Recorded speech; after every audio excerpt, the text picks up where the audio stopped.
জয় শ্রীকৃষ্ণ। রাধে রাধে বন্ধুরা, 10ই জুলাই শুক্রবার এই যোগিনী একাদশী ব্রতটি পালিত হয়েছে। আবার বৈষ্ণব মতে 11ই জুলাই শনিবার এই যোগিনী একাদশীটি ব্রতটি পালন করেছেন। অবশ্যই 2026 সালের যোগিনী একাদশী ব্রতটি 2 দিন পালিত হয়েছে। শাক্ত মতে 10ই জুলাই শুক্রবার এবং বৈষ্ণব মতে 11ই জুলাই শনিবার। যে সকল ভক্তরা আজ এই যোগিনী একাদশীর ব্রতটি করে রয়েছেন তাদেরকে আজকের দিনে অন্তত 3 বার এই যোগিনী একাদশীর ব্রত কথাটি শ্রবণ করা, কারণ আজকের এই ব্যস্ত জীবনে নিয়ম মেনে উপবাস রেখে একাদশী ব্রত পালন করা হয়তো আমাদের পক্ষে অনেকের সম্ভব হয়ে ওঠে না, কিন্তু তাই বলে কি আমরা ভগবানের কৃপা থেকে বঞ্চিত হব? একদম নয়।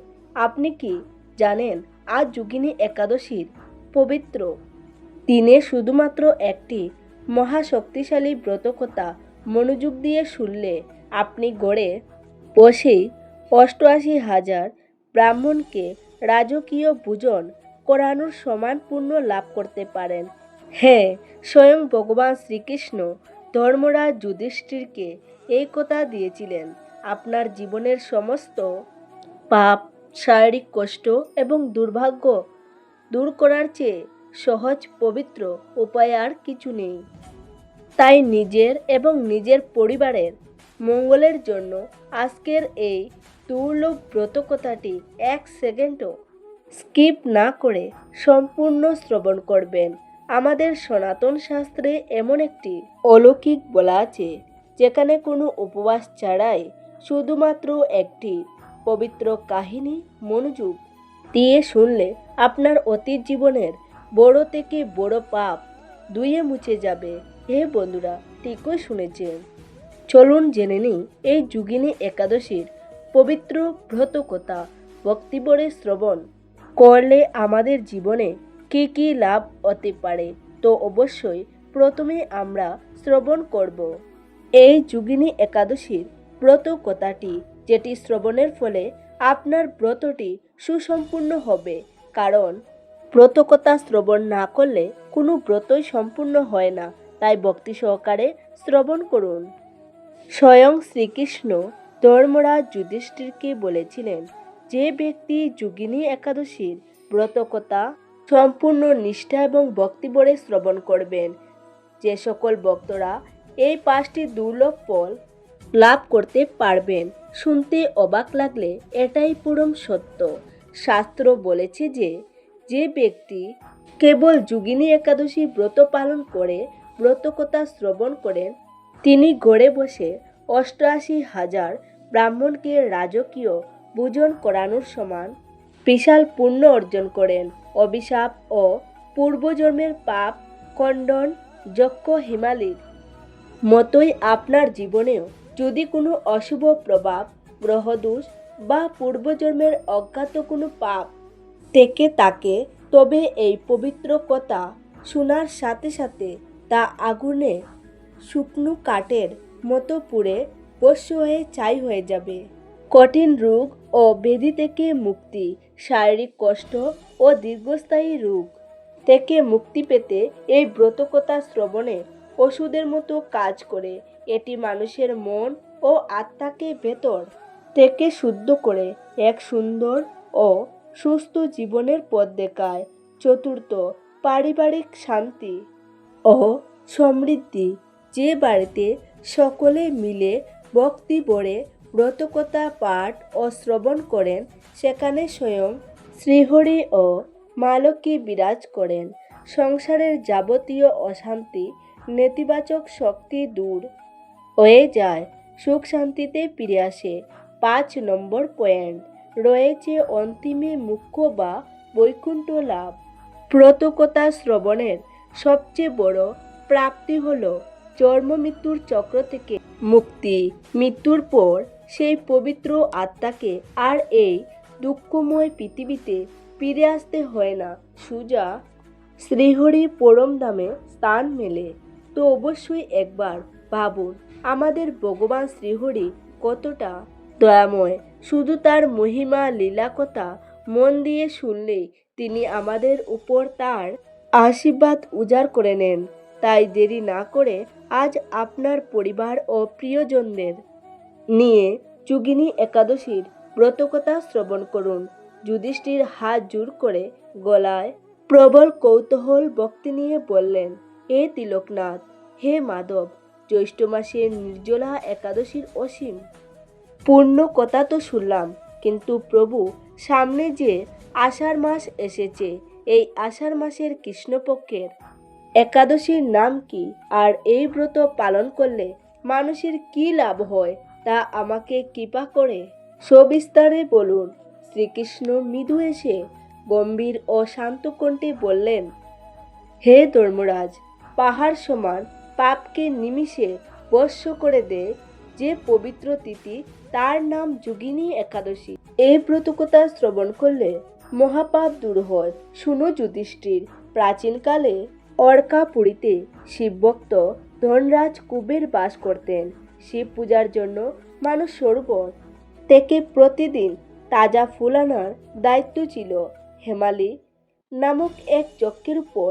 কিন্তু একদিন তার জীবনে নেমে এলো এক ভয়ানক অন্ধকার। হেমামালির ছিল স্বরূপাবতী নামের এক পরম সুন্দরী স্ত্রী।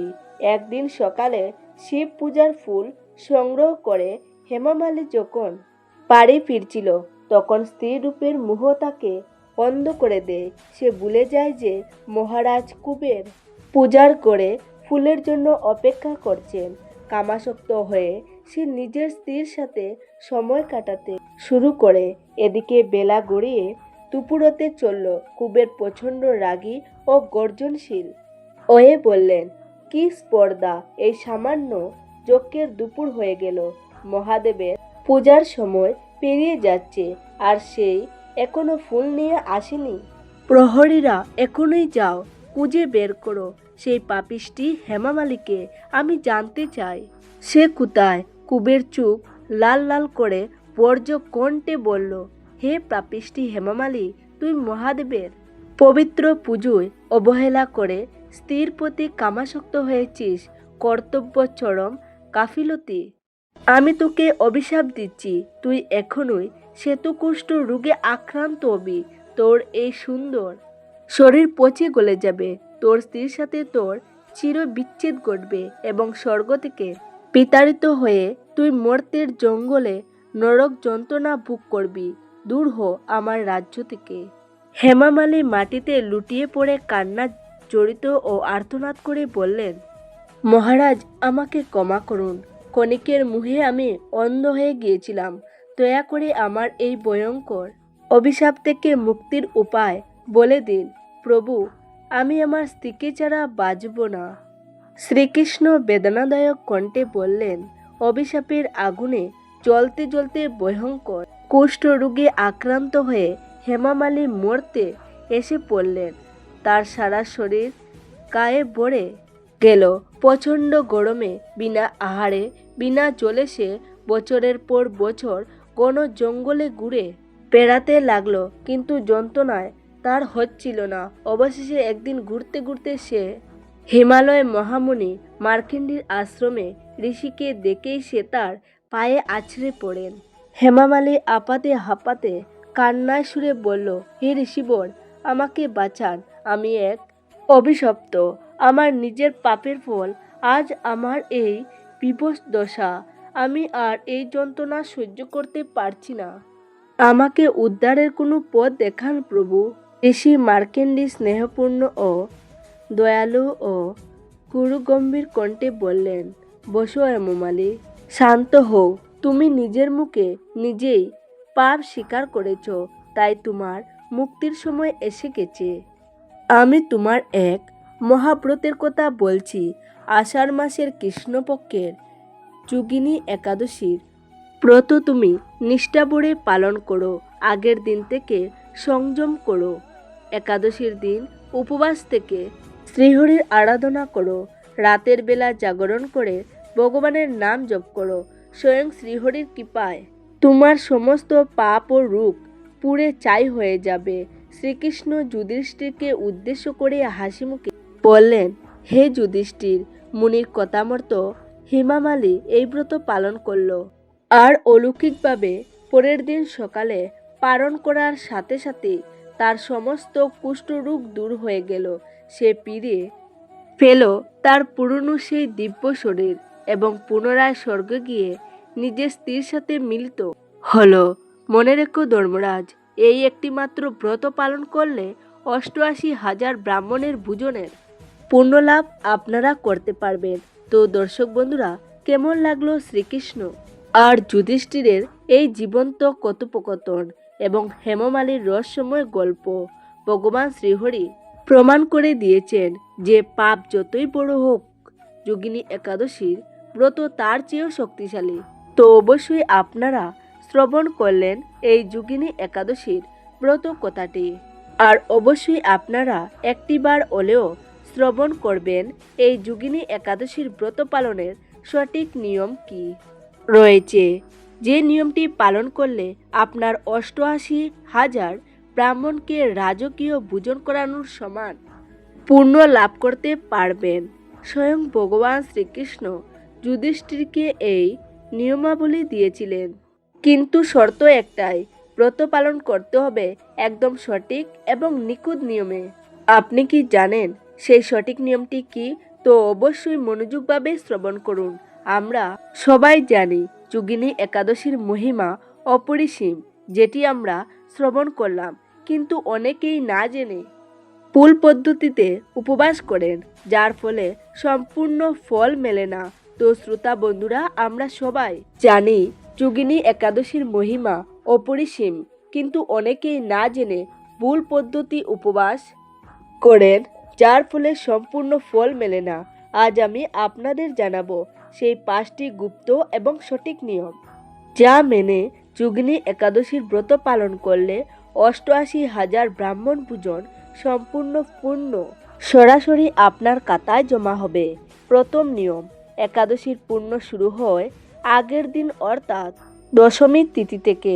দশমীর দিন সূর্যাস্তের পর কোনো খাবার গ্রহণ করবেন না এবং সম্পূর্ণ নিরামিষ আহার করবেন। রাতে পরিষ্কার বিছানায় ঘুমাতে হবে এবং মনে কোনো খারাপ চিন্তা আনা চলবে না। দ্বিতীয় নিয়ম, সংকল্প ও স্থান। একাদশীর দিন পুরে অর্থাৎ ব্রহ্ম মুহূর্তে ঘুম থেকে উঠে স্নান করে নেবেন। এরপর সূর্যদেবকে প্রণাম করে ভগবান বিষ্ণুর সামনে দাঁড়িয়ে দৃঢ় সংকল্প করবেন, হে প্রভু, আজ আমি সারাদিন তোমার চরণে মন রেখে ব্রত পালন করব, আমাকে শক্তি দাও। তৃতীয় নিয়ম, পুজো ও তুলসীর নিবেদন। ভগবান বিষ্ণুর পুজো করুন ফল, ফুল, ধূপ এবং প্রদীপ দিয়ে, কিন্তু মনে রাখবেন শ্রীহরি পুজোয় তুলসী পাতা ছাড়া সম্পূর্ণ হয় না, তাই অবশ্যই তুলসী পাতা এবং চন্দন দিয়ে প্রভুর শ্রীচরণে পুজো দিবেন। চতুর্থ নিয়ম, আচরণ ও নাম জপ। একাদশী মানে শুধু না খেয়ে থাকা নয়। এদিন কারোর প্রতি রাগ করবেন না, মিথ্যে কথা বলবেন না এবং পরনিন্দা করবেন না। উপবাস থেকে সারাদিন মনে মনে ওম নমো ভগবতে বাসুদেবায় বা হরে কৃষ্ণ কৃষ্ণ কৃষ্ণ হরে হরে, হরে রাম রাম রাম হরে হরে এই মহামন্ত্রটি জপ করতে থাকুন। পঞ্চম এবং শ্রেষ্ঠ নিয়ম, রাত্রি জাগরণ। 88,000 ব্রাহ্মণ ভোজনের পূর্ণ পাওয়ার সবচেয়ে বড় রহস্য লুকিয়ে আছে রাত্রি জাগরণে। একাদশীতে রাতে ঘুমানো উচিত নয়। রাত জেগে ভগবানের নাম কীর্তন, ভজন বা শ্রীমদ্ ভগবত পাঠ করলে ব্রতের ফল কোটি গুণ বেড়ে যায়। এবং অবশ্যই সর্বশেষে পরের দিন অর্থাৎ যে সকল ভক্তরা 10ই জুলাই শুক্রবার এই একাদশী ব্রতটি পালন করেছেন, তারা অবশ্যই পরের দিন অর্থাৎ 11ই জুলাই শনিবার এই একাদশীর পালন করতে হবে। এবং যে সকল ভক্তরা 11ই জুলাই শনিবার এই একাদশী ব্রত পালন করে রয়েছেন, তারা 12ই জুলাই রবিবার এই একাদশীর ব্রতের পালন করতে হবে। পালনের সময় অবশ্যই শ্রবণ করুন সঠিক নিয়ম এবং সঠিক পদ্ধতি মেনে অবশ্যই আপনারা পালন করবেন।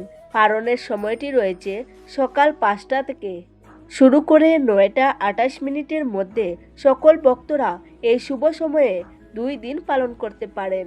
তো অবশ্যই আপনাদের সাথে তুলে ধরা হলো এই ব্রতের সঠিক নিয়মাবলী কি রয়েছে। এভাবে যদি আপনারা এই ব্রতটি পালন করতে পারেন তাহলে অবশ্যই 88,000 পূর্ণফল আপনারা লাভ করতে পারবেন। আর অবশ্যই আজকের দিনে যে মন্ত্রটি আপনাদের সাথে তুলে ধরব সেই মন্ত্রগুলো অবশ্যই জপ করবেন। একাদশীর পবিত্র দিনে ভগবানের নাম বা নির্দিষ্ট কিছু মন্ত্র জপ করলে তার ফল সাধারণ দিনের চেয়ে লক্ষ গুণ বেশি পাওয়া যায়। আপনার অতীত জীবনের সমস্ত পাপ খণ্ডন করতে এবং শ্রীহরির কৃপা সরাসরি লাভ করতে আজকের দিনে কোন কোন মহামন্ত্র জপ করা উচিত। প্রথমে যে মন্ত্রটি রয়েছে তা হচ্ছে শ্রী বিষ্ণুর মূল দ্বাদশ অক্ষর মন্ত্র। একাদশীর দিন ভগবান শ্রী বিষ্ণুর আরাধনার জন্য সবচেয়ে শক্তিশালী মন্ত্র হল ওম নমো ভগবতে বাসুদেবায়। সকালে স্নানের পর বা দিনভর কাজের ফাঁকে এই মন্ত্রটি জপ করতে পারেন, তাহলে মনের সমস্ত পাপ দূর হয় এবং জীবনে নেতিবাচক শক্তির প্রভাব পুরোপুরি কেটে যায়। হরে কৃষ্ণ মহামন্ত্র কলিযুগের তারক ব্রহ্ম নাম। কলিযুগের উদ্ধার পাওয়ার সর্বশ্রেষ্ঠ মন্ত্র হচ্ছে হরে কৃষ্ণ কৃষ্ণ কৃষ্ণ হরে হরে, হরে রাম রাম রাম হরে হরে। আপনার কাছে যদি তুলসীমালা থাকে তবে একাদশীর দিন অন্তত এক মালা অর্থাৎ 108 বার এই মহামন্ত্র জপ করবেন। এটি আপনার আত্মাকে শুদ্ধ করে সরাসরি শ্রীহরির সাথে যুক্ত করবে।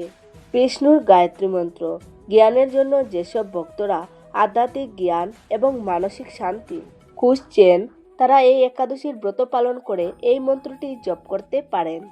ওম নারায়ণে বিদ্মহে বাসুদেবায় ধীমহি তন্ন বিষ্ণু প্রচোদয়াৎ। এই মন্ত্র জপ করলে মন স্থির হয় এবং সংসারের সমস্ত দুশ্চিন্তা থেকে মুক্তি পাওয়া যায়। তো অবশ্যই আপনাদের সাথে তুলে ধরা হলো এই যোগিনী একাদশীর ব্রতকথা, তার সাথে এই ব্রতকথার সঠিক নিয়মাবলী, এই যোগিনী একাদশীর ব্রতের পালনের সময় এবং যোগিনী একাদশীর ব্রত পালন করে আপনারা কোন কোন মন্ত্র জপ করতে পারেন। তো এই ছিল আজকের ভিডিও। আপনাদের কেমন লেগেছে অবশ্যই কমেন্টে জানাবেন। সবাই ভালো থাকুন, সুস্থ থাকুন। দেখা হবে নতুন একটি ভিডিওতে।